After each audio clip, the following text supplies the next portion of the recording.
এইখানে দ্বাদশ জ্যোতির্লিঙ্গ আছে, এখানে শ্রী সোমনাথ, আর তাছাড়াও এইরকমভাবে জ্যোতির্লিঙ্গগুলো আছে পরপর আছে, রামেশ্বর, নাগেশ্বর, বিশ্বনাথ। সোমনাথ মন্দির থেকে জাস্ট 2-3 কিলোমিটার দূরেই এই ত্রিবেণী সঙ্গম।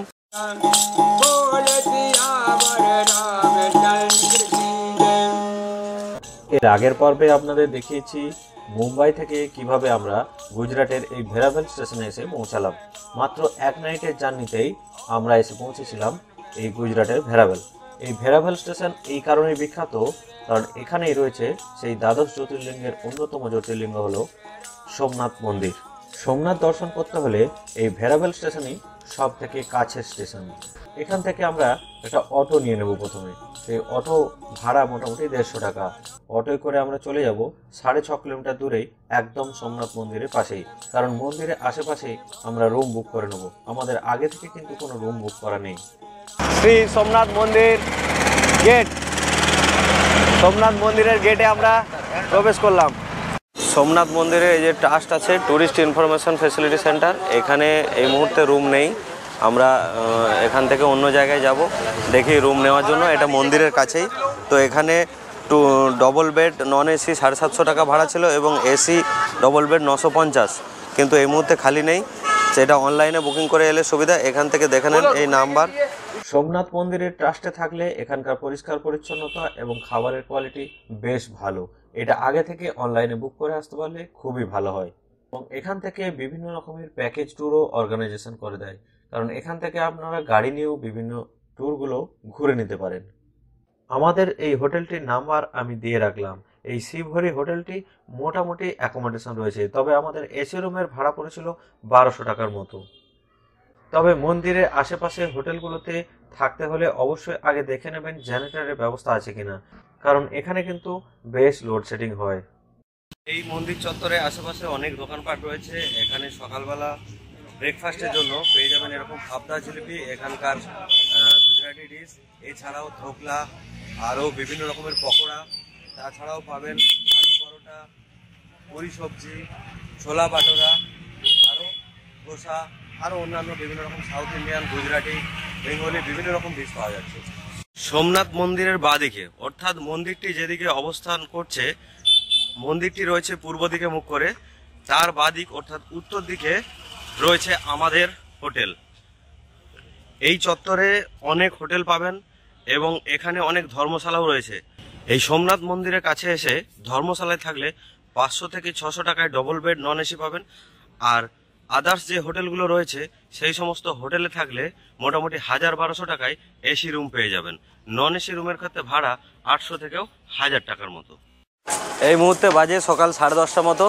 আমরা হোটেল থেকে কাছাকাছি একটা গাড়ি নিয়ে নিয়েছি। এই হচ্ছে আমাদের গাড়ি, ইকো গাড়ি। এখানে এই যে ট্যুরের বিভিন্ন আছে, সেটা কি ঘোরাচ্ছে সেটা আপনাদের দেখাবো। পুরো ভিডিওটা সঙ্গে থাকুন এবং দেখতে থাকুন, আশা করছি ভালো লাগবে।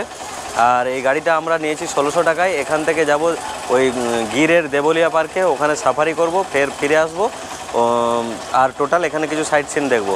আর আমরা আছি মন্দিরের পাশেই, এই যে পিছনেই মন্দির। তো মন্দির সম্পর্কে একটা ইনফরমেশান দিয়ে রাখি। মন্দিরে সকাল 7টার সময় একবার আরতি হয়, দুপুর 12টার সময় আর সন্ধ্যে 7টার সময়, 3টে টাইম আরতি হয়। মন্দির খোলা থাকে সকাল 6টা থেকে রাত্রি 10টা পর্যন্ত।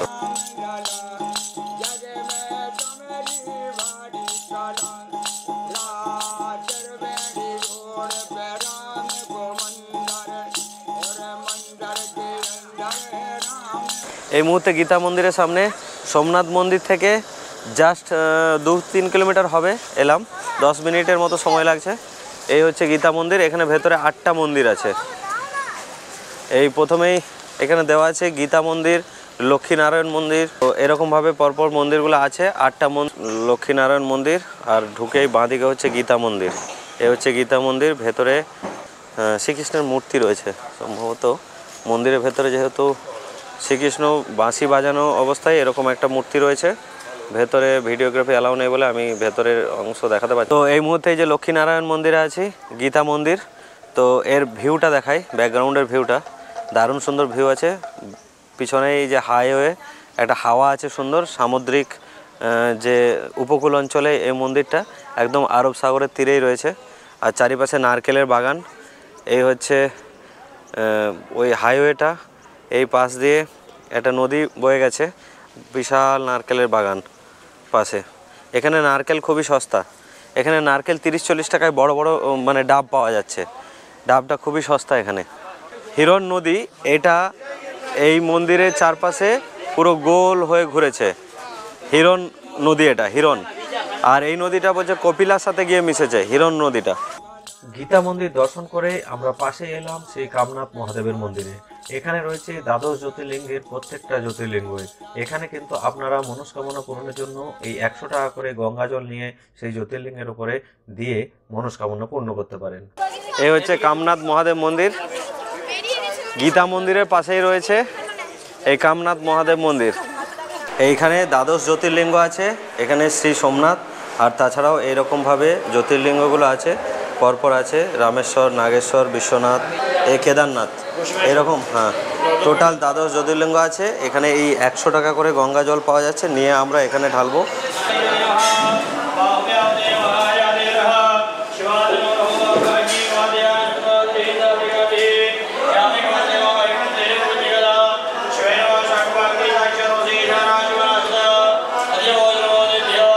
পা লাগে না যেন।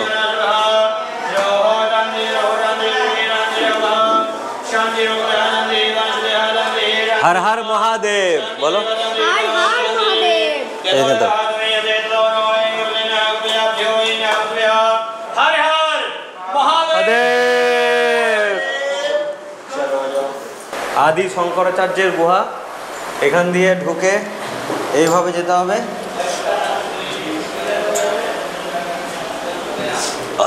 দাঁড়াও,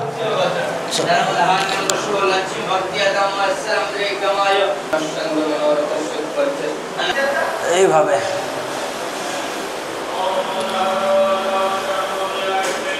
ডাব কত করে রে? ডাব কত করে? 30 টাকা। 30 করে? আচ্ছা, 30 করে এখানে ডাব। ডাব সস্তায় আছে এখানে। এখানে ছোটোগুলো আবার 20 টাকাও বিক্রি করছে। এত গরম, মানে কি বলবো, 30 ডিগ্রি টেম্পারেচার কাছাকাছি আর কি। তো আমরা এই 2-4টে মন্দির দেখেই এবার আমাদের প্রচণ্ড তেষ্টা পেয়েছে, সেই জন্য ডাব, সবাই লাইন দিয়ে বসে ডাব খাচ্ছে।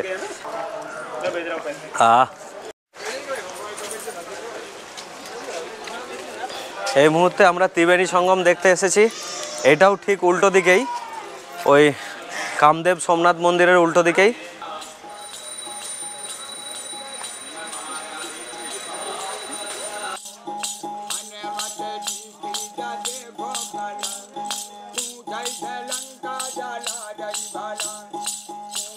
এই হচ্ছে হিরণ নদী, কপিলা নদী এবং সরস্বতী নদীর মিলনস্থল।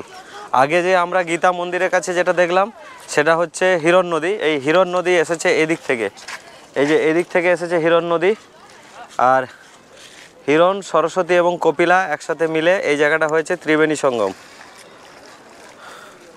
যেটা মানুষ পুণ্য করার জন্য আসেন সেই হচ্ছে এই ত্রিবেণী সঙ্গম। এই গুজরাটের সোমনাথের কাছে ত্রিবেণী সঙ্গম। সোমনাথ মন্দির থেকে জাস্ট 2-3 কিলোমিটার দূরেই এই ত্রিবেণী সঙ্গম। পূর্বপুরুষদের উদ্দেশ্যে অনেকেই কিন্তু এখানে পুণ্যকর্ম এখানে সেরে যান এবং এখানে স্নান করেন, যে স্নান করলে পুণ্য অর্জন হবে সেই ত্রিবেণী সঙ্গমে। এখানে চেঞ্জিং রুমও আছে এদিকে।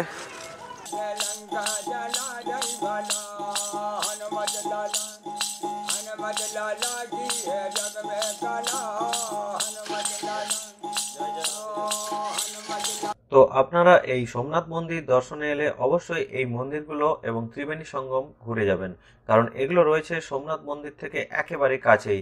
2-4 কিলোমিটারের মধ্যে হাফ বেলা ট্রিপ হিসাবে এটা কিন্তু ভালোই হবে।